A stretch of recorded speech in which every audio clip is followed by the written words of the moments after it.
changing. I see a beautiful day. It's coming my way.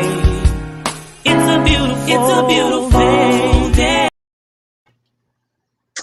All right. So welcome everyone. I am your host for A Beautiful Life, Jaquita J.Q. Lee. And I tell you, I am so, although this is a serious topic, it is also a very empowering topic. And so I'm excited for you all to be able to hear from none other than our special guest on tonight, Miss Ariva Johnson. She's a licensed clinical social worker, and we're going to get all into that because I'm so excited for her to share with you some of her accolades, but more importantly, just what she's doing in that industry. And welcome, Ariva.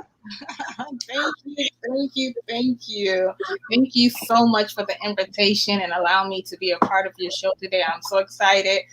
Anytime to work with Ms. Jaquita, it just blesses my whole soul and heart. Oh, amen. And it's always great when you can just see a metamorphosis of people who you love and respect. And years ago, you and I worked at the same place, and just to see your progression and just what you're doing in the industry. I know anything that you do, you're going to do well, and you have that spirit of excellence.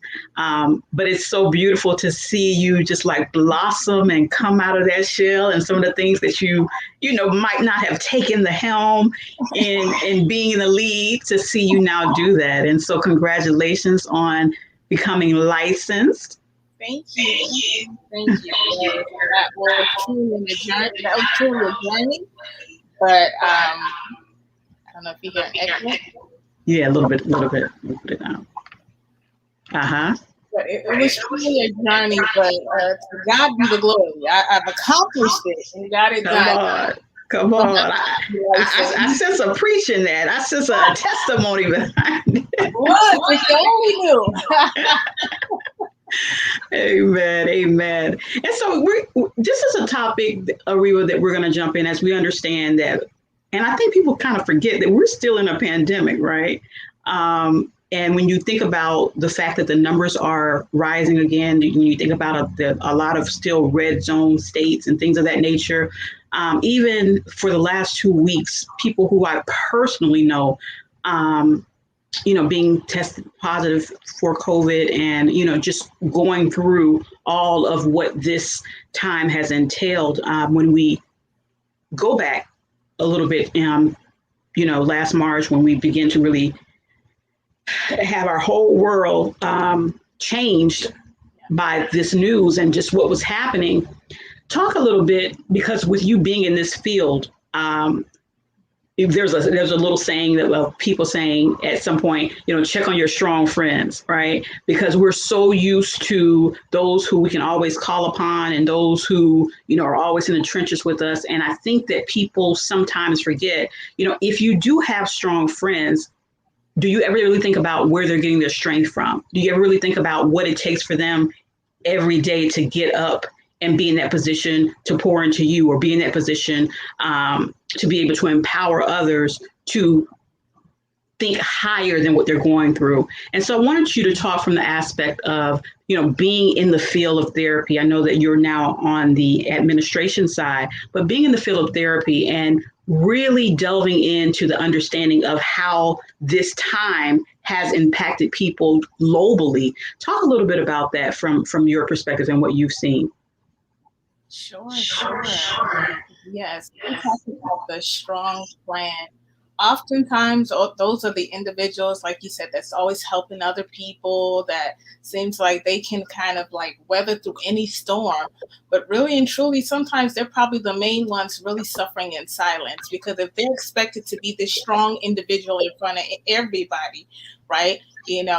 Oftentimes it's the hardest for them to be vulnerable and to really express to people what their challenges are, So oftentimes we'll see them, having, anxiety attacks and, just experiencing all type of things. And especially during this time, during this pandemic, let's say during this pandemic, which, of course, a result of COVID-19, it has caused us at the beginning of the year to be so isolated. Everything was shut down. You couldn't go out to events and restaurants. Everything was shut down. So you were forced to stay inside of a place. So you had to deal with yourself and your issues, right? Right. And that was difficult. That was difficult. I know it was difficult on me, so I know it was difficult on the world. On top of being isolated, not knowing what the result of this pandemic would lead to, it caused anxiety and fear. Fear is what's the number one issue I believe everybody probably experienced, especially if you have loved ones or yourself who was impacted or who got COVID, and then to lose loved ones, man, that definitely took a toll on the entire world. And we all really had to really tap in and lean on other people to get some source of encouragement and comfort. I know for me, going to church, because even though our church shut down, but I'm on the praise team, so I still go to church for services, but having that just community to tap into, and family and friends, if anything, more than ever before. I've never done so many Zoom calls with family members all over who I don't even see or speak to sometimes, but this time reaching out. So really had to tap into our support systems, because the strong friend, trust me, was struggling during this time as well. So it just really goes to show that, mental health can impact everybody. Absolutely. We oftentimes, it's just a certain group of people, and there's such stigmas behind it that, oh, you're crazy, or, something's wrong with you, but it impacts everybody, so. And let's stay there for a minute, Reva, because this show really is to highlight, bring awareness to conversations that we may have directly or indirectly, that could really impede our growth, could really impede how far we go in life, and even how we impact others. And I think it was a valiant point that you just made in reference to the stigma related to mental health. And when you think about, just in the course of life, just the number of hits that we get, the number of challenges, the word speaks that, a man born of a woman, that their life will be full of trouble. And so when you're talking about understanding what it really takes to have what we've coined mental wealth, it is a requirement to talk about how we see mental health. And so talk a little bit, why do you think it is such a stigma related to people seeking professional services or help? Sure. So these stigma, we break it down into, so many different areas. Stigma is to, at one point, society definitely had a big role on it, but now we're seeing a change in that, where we're seeing a lot of celebrities. We just saw, for the Olympics, Simone Biles, say, hey, I got to take care of my mental health. So that's a good start to see that, one, our celebrities are, pushing it and encouraging to take care of your mental health. But when we talk about our culture and upbringing, and for those who grew up in church, let's be honest, we grew up in church. It's like, okay, if you're dealing with mental health issues, that means you're not praying hard enough, right? You're not really, doing what you need to do in your relationship with God. And not to say that, your relationship with God means that, you're not going to have, or your relationship with God doesn't mean that you have a mental health illness. It just means that you can have some challenges that you need to address mentally. But culture-wise, I know for me, my family's from the Bahamas. So, in our household, it's like whatever you're going through, you deal with it behind closed doors. You just kind of, the privacy. You don't tell people your business. You don't go sit in front of some stranger and tell them all your life secrets, because when you do counseling and you're doing therapy, or you're really sitting down and trying to address your mental health, you got to go to some deep, dark places. You got to talk about that family history, that child history. If you've experienced trauma, you have to go there. And oftentimes, certain cultures, we don't want to go there. We don't want to share that information. It's like, oh no, you're going to sit at the cross and pray and ask God to deal with it all, and you're not going to reach out and get help. But just the same way we oftentimes have to go to the medical doctors for help, we have to do the same for our mental health. Not to say that you're crazy. No, it's just saying that you're taking care of your mental and emotional well-being. When you go to the doctor and they tell you, oh, you have diabetes or you have cancer, now you know how to pray, right? But you Right. have to That's go to it. the doctor for them to first, diagnose you with something to say that, That's okay, it. your body is reacting this way because there's a sickness, an element going on your inside that you have to deal with. And that's the same thing with our mental health. So it's not to say that, oh, if you go seek counseling or therapy or professional help, that means that God isn't real in your life and that something is wrong. No, but you need someone to help identify why you're doing some behaviors that won't stop, why the cycle seems to keep repeating. Let's talk about the generational curses and things that like that oftentimes, our family has passed down, and we keep wondering, well, why we keep going through the same thing. Sometimes you need someone in a professional, mental professional career to be able to help you identify and then give you the strategy and the techniques to help you to get through that on top of prayer. Because I always say, that therapy is a strategy, but prayer is definitely the weapon, right? Because if you know how to pray about it or what it is and how to pray, man, just imagine the damage you can do in really crushing the enemy, right? That is it. That's it. And I love it. And let me just say this. I do have a counseling background as well. And, this was a show that I really wanted to do, but I knew that it had to be the right person. The foundation for anything that we do with A Beautiful Life is our foundation of having Christ at the center of everything. And I love what you said in reference to understanding that counseling is a strategy, but prayer is the weapon. And so when you're able to understand, because you made mention and you hit on it of people feeling as if you have not done or met the criteria for a believer when you decide to go to a therapist. And I think it's one of the most empowering things, because you hit on a number of things, Ariba, that I think has really stifled oftentimes people's well-being, and for them to really get the services that they need because of the family secrets, because of not wanting people in your business. And when you talk about that term, sometimes I cringe when I hear people say, I don't want people in my business. But oftentimes people are carrying so much weight and so much baggage that it's like it's no longer just a rug. It's a rug that's literally standing up in the middle of the room, right? Because you have so many things that you've covered up. And so when you're talking about making a decision to say, just as you made mention of Simone Miles, I'm not okay. I think that is one of the most empowering things that anyone can say, because how is it that you can, even the one with the issue of blood, how could she be healed if there's never there's never an admission that she had an issue that needed healing? And so oftentimes we're going around as if to say, I'm not going to claim this, I'm not going to claim that, when it's the very thing that gets you in the positioning to say, God, I need you. I need your help in this area. This is what I'm struggling with. And so talk from a perspective, Ariba, as we're talking about, many people are now under this new normal, right? And they're looking to get in a position to come from the isolation that they've experienced, to really grapple with those own personal issues that we had to really kind of deal with, with being home and being isolated as we were. Talk a little bit about what is the transition to go from surviving to thriving, especially in this hour. Yeah, no, definitely. So surviving means that you are doing more than just doing the bare minimum, right?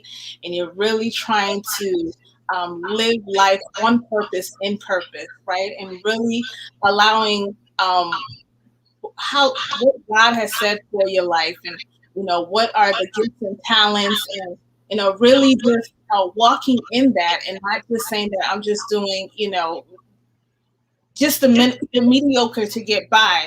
So especially during this time, when we're, now we're not in the isolation as much, and hopefully we don't go back there with these cases going on in Florida right now.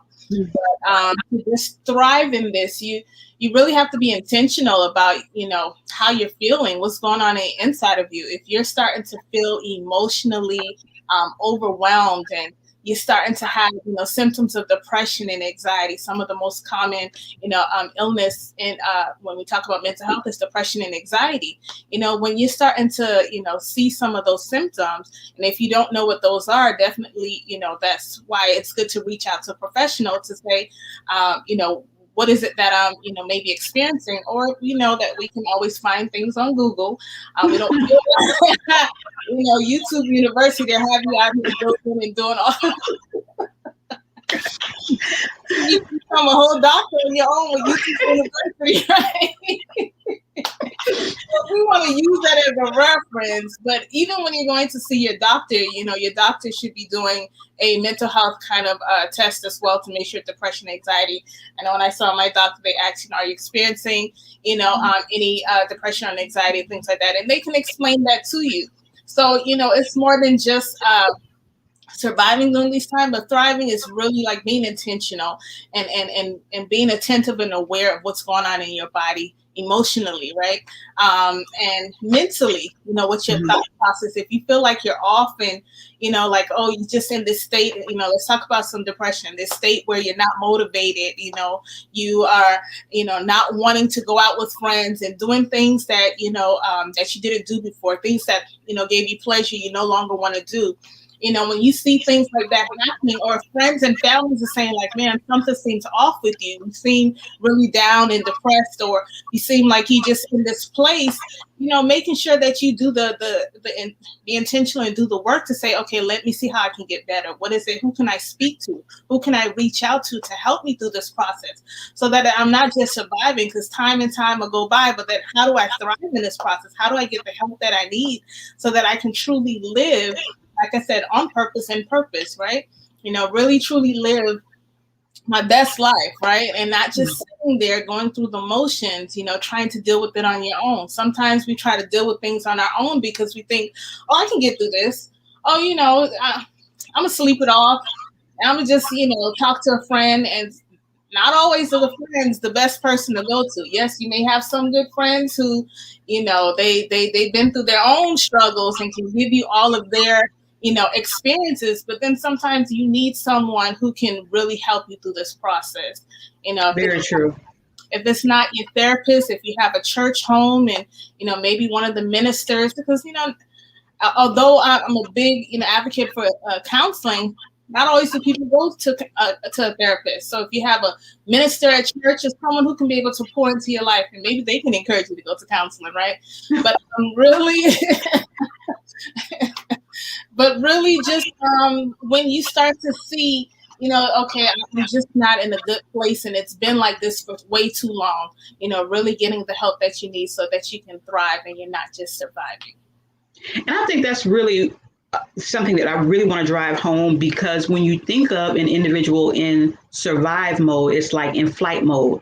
It's the adrenaline that's always pumping, because it's like you're waiting for the bottom to drop out, right? So it positions you in a place of really eventually becoming fatigued, because you're constantly in what's going to happen. I got to get ready. I got to be prepared. And when you're talking about thriving, it positions you in this place where you're not putting that level of pressure on you to always have to be able to fix everything and be there for everyone. And I think for me, the isolation was just a beautiful place to be able to work on my relationship with the Lord all the more. So oftentimes in the hustle and bustle, we may have intentions to read our Bible more and pray more and do different things. But when it puts you in that position to slow down, it really made me become very truthful and honest about, wow, look how much time it took for me to get in that place of peace and quietness and stillness, because there are times when he speaks, he's going to speak in a still voice. And so you would have to be in a stationary enough position to be able to hear him. And so when I think about that transition of going from surviving to thriving, it's really a very empowering place because it's giving you the opportunity to see how much he's in control and how much we are not, and how much we need him every day to be able to live out a life that is not only pleasing to him, but is also very fruitful and beneficial to us.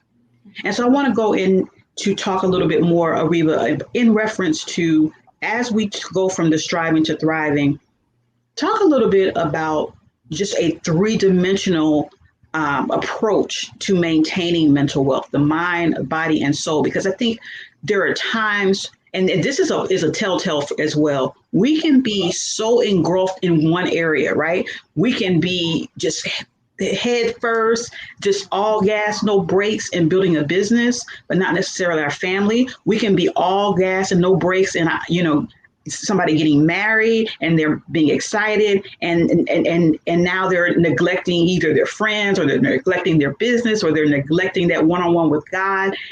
Talk a little bit about why it is so vitally important for those three dimensions to intersect and for us to go hard in all three areas, mind, body, and soul. Sure. You made a good point in regards to sometimes people can be, just so busy, staying so busy, and oftentimes, you're keeping busy to avoid from, maybe thinking, that you're failing in this area or you're not doing enough. So, everybody, it depends on the personality, right? And what their goals and, what is it that they're trying to accomplish in life. When we talk about the mind, body, and soul, and even those who are successful, and when I say successful, have multiple businesses, and just always required to be on the go.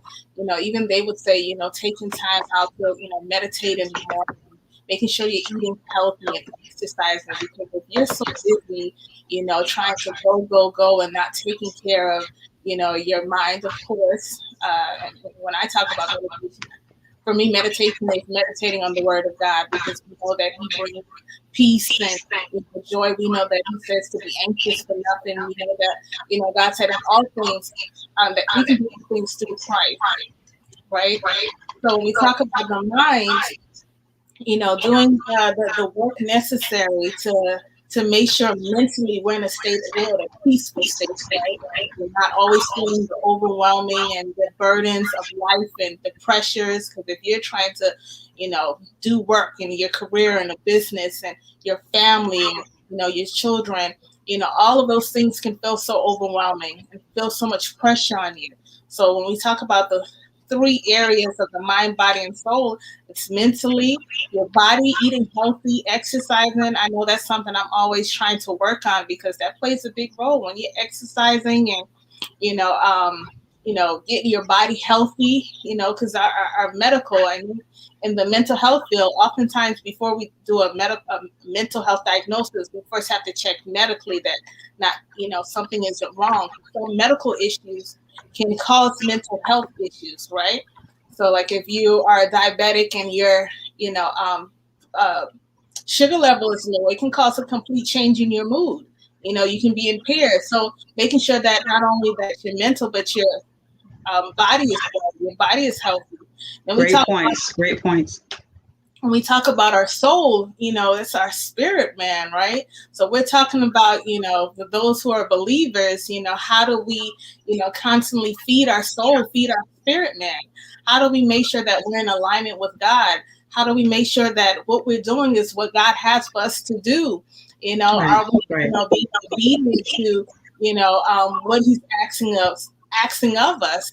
Are we feeding our spirit, man, with things that's uplifting and encouraging? Nowadays with social media and everything so overly sexualized, and everything has so much, negativity, and you got to be so careful what you're allowing in your spirit, because even just being on social media, following some of these pages, it can so easily, kind of corrupt your mind and make you think, oh man, if they're doing it, I could do it. They over there professing God too, and they doing this, then I can do it too.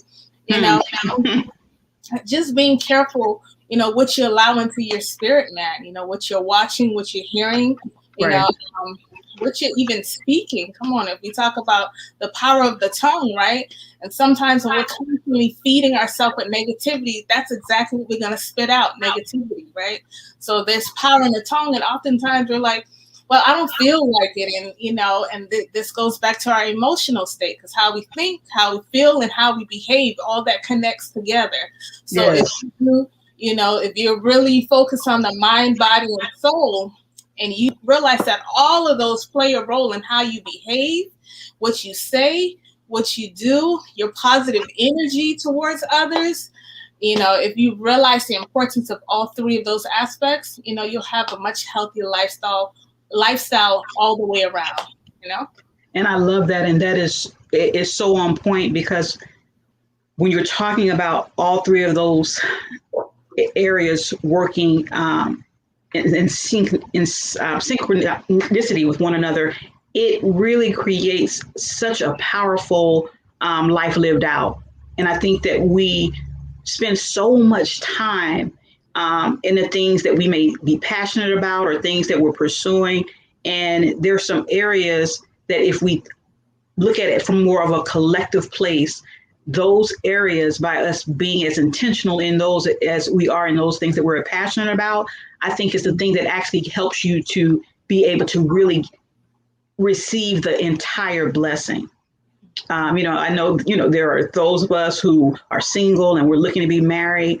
But are we really positioning ourselves in mind, body, and spirit to carry out that role?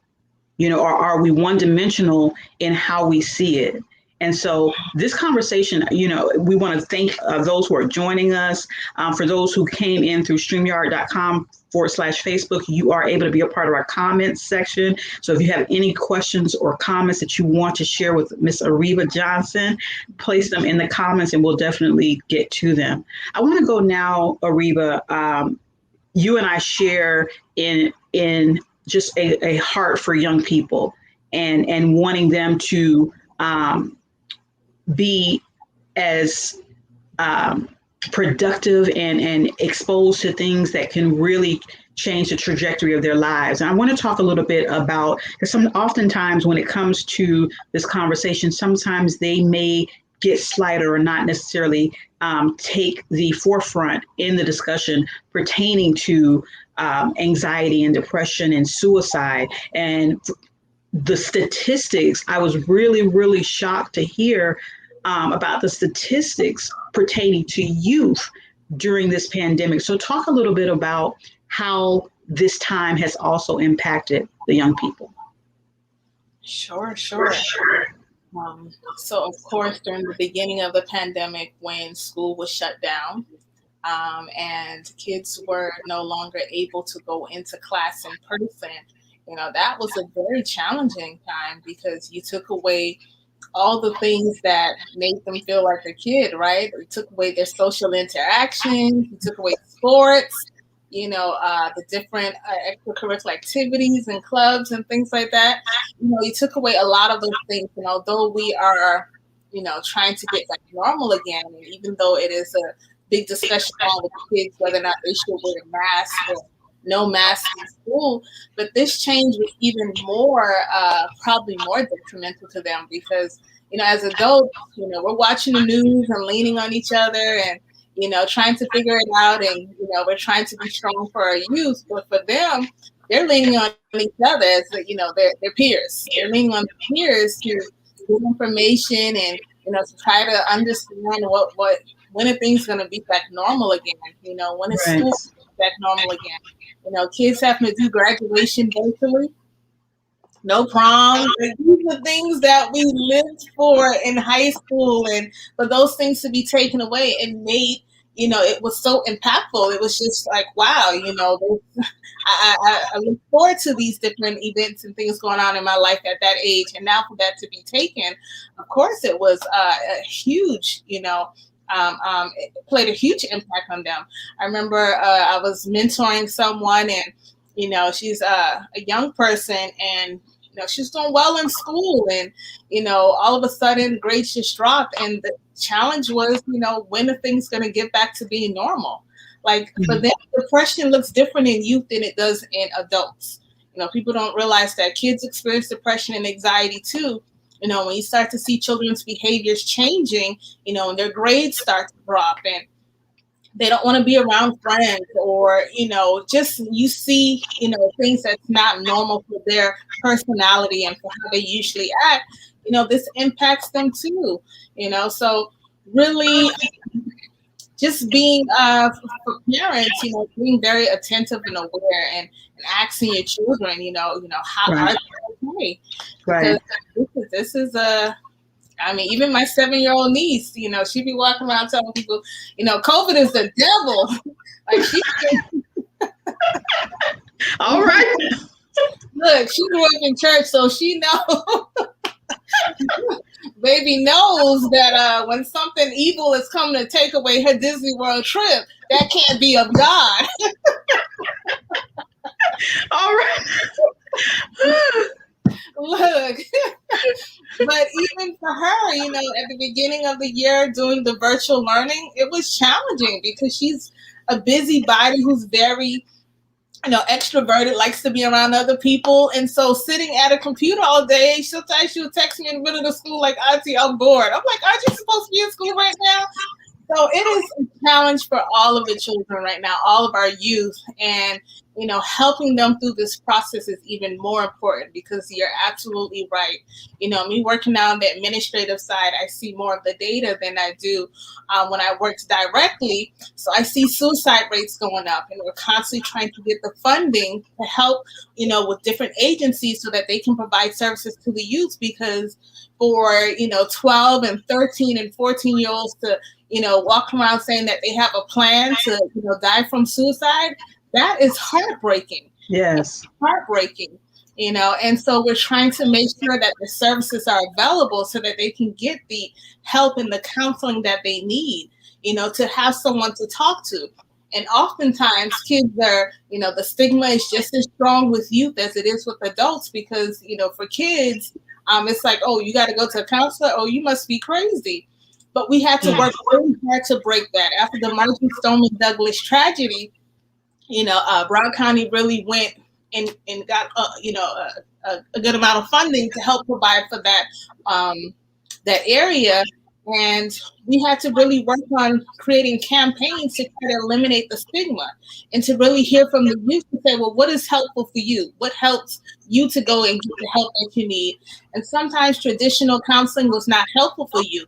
They needed something more creative like music. And so there's music therapy, there's art therapy, there's so many alternative therapies that we began to fund to help them to get the so that they can get the help that they need. Because when we had, a few kids from Deerfield that was dying from suicide, I don't know if you guys saw on the news. Yes, the back-to-back. 2019, because it was before the pandemic, there was kids back to back to back. They had a whole group of kids who their whole goal was to die from suicide, would hop in front of a train. When you hear stories like that, and these were kids that were A students, athletes. It's crazy. And so to hear that when they got together, when one friend died, that's what they kind of, that thought just kind of ruminated. They constantly thought about, oh, well, my good friend died, so I'm going to do the same thing. So how do we begin to, really help our youth out? So not only providing the services and getting the counseling, but for parents, how do we begin to pray for them, right? And to come the spiritual warfare that's trying to take our youth out before they can even live a full, purposeful life. That's it. So that's definitely, a big challenge. And as school go back in 2 weeks, really praying, because one, these COVID cases are going up. So that means Broward schools and Miami-Dade school may be, up and down as to what they're going to do regarding, the youth in school. And then, kids getting COVID and that impacting them. There's just so many different aspects. So of course, this has been probably most detrimental to the youth, especially if they're losing family members and, having a home where, maybe grandmother is in there and grandpa is in there because grandma and grandpa died from COVID. Like it's a lot. It's a lot. And for your kids, being mentally, emotionally strong so that you can be able to help your children out, right? I think that is really crucial. I put in one of our study groups this week, I put a question of, is family Bible study a necessity or is it optional? And when you think about, we can recite prayers or verses of scripture, as for me and my house, we will serve the Lord. But what does that look like today? How important is that in the time that we're living in? Has Bible study become an option or is it a necessity? And I love the fact that you said, it's so vitally important for parents to have their hand on the pulse, not only in prayer, but in their presence. We have gotten to this place with this technological society where, youth are on, and I even saw it in my niece and nephew when they were here for the summer. They're on their devices. And so, I'm so adamantly opposed to that being the thing for all day. And I'm trying to get them to do other activities and things of that nature. And it really, really is important. I ended up, I have life-size Jenga. And so I ended up pulling them off of the games so that we could play Jenga, because it's that interaction where you're able to have those organic conversations and just check in and see where they are.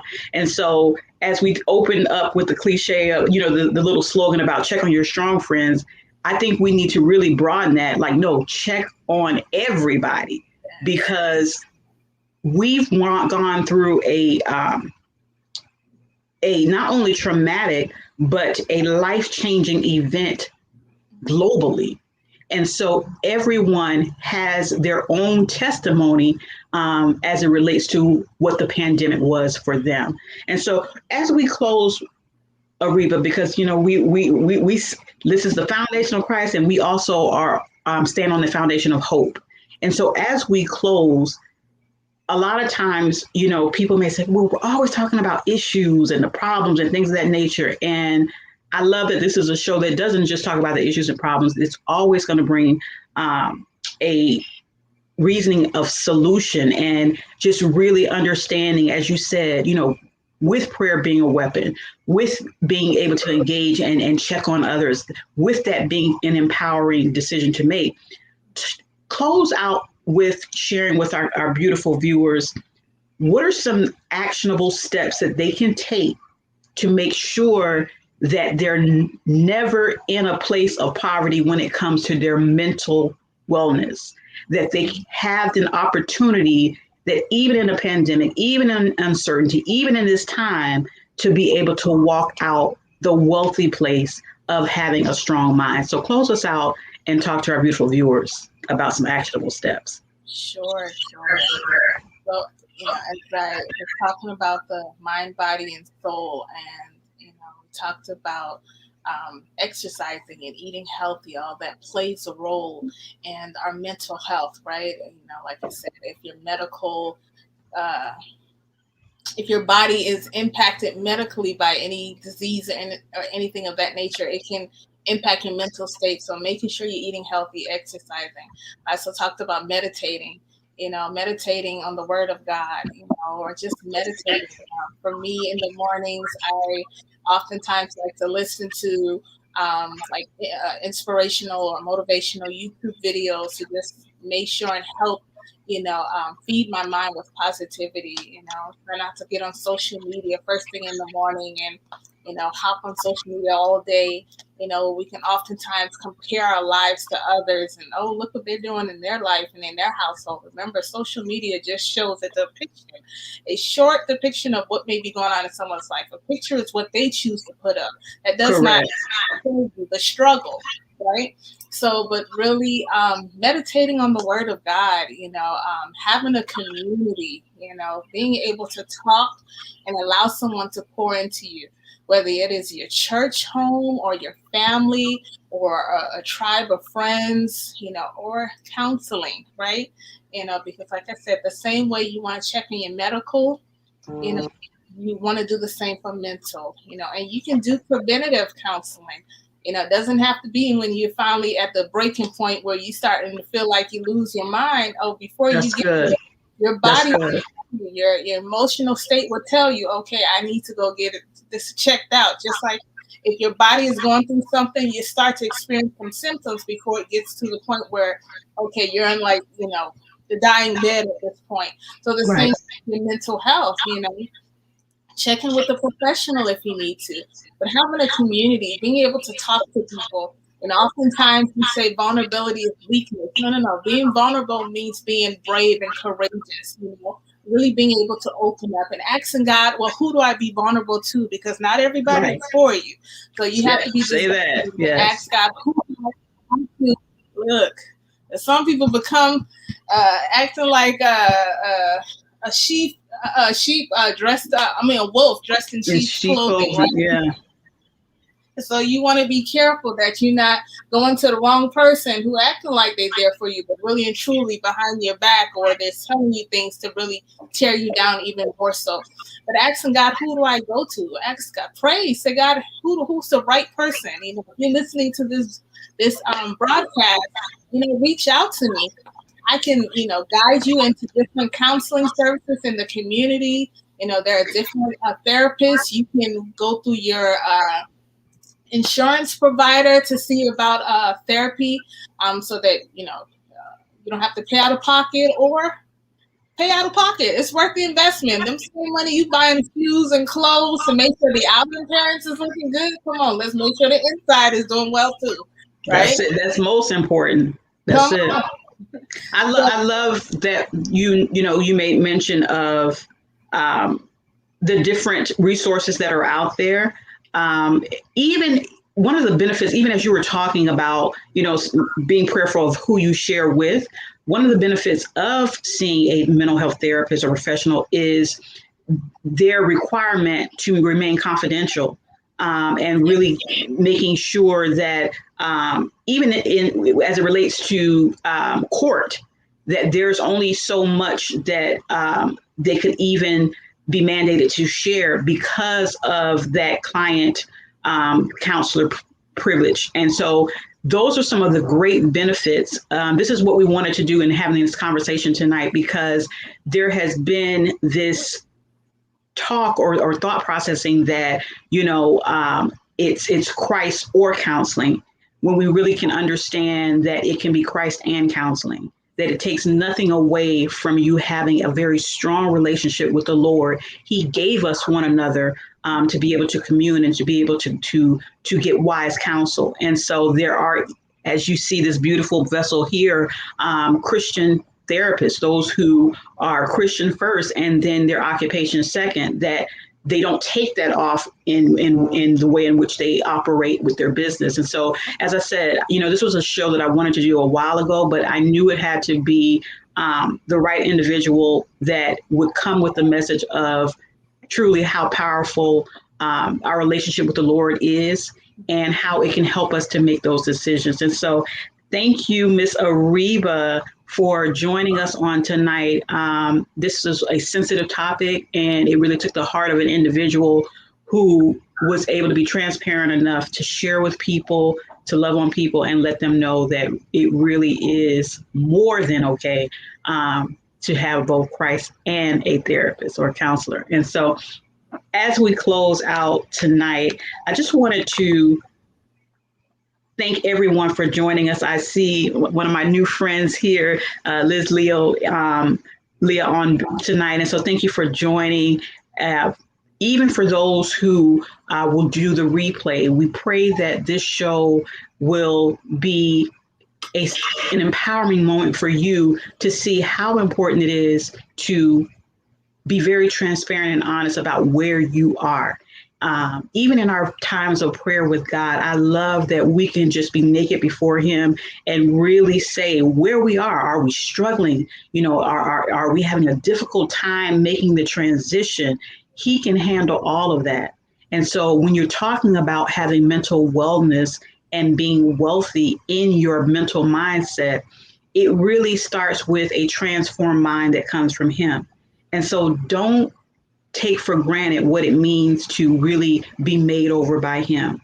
Get around an individual or individuals, get around a circle that pours into you and encourages you to live a life that is not only pleasing, but full of the hope that He's given us. And I think that too oftentimes, we don't really fully grasp what it means to be called his own and all of the privileges and benefits that comes with that. And so I pray that this show will do just that for you, that it will begin to have you really think about all the many benefits and blessings it is to be called his own. We live a beautiful life because of him.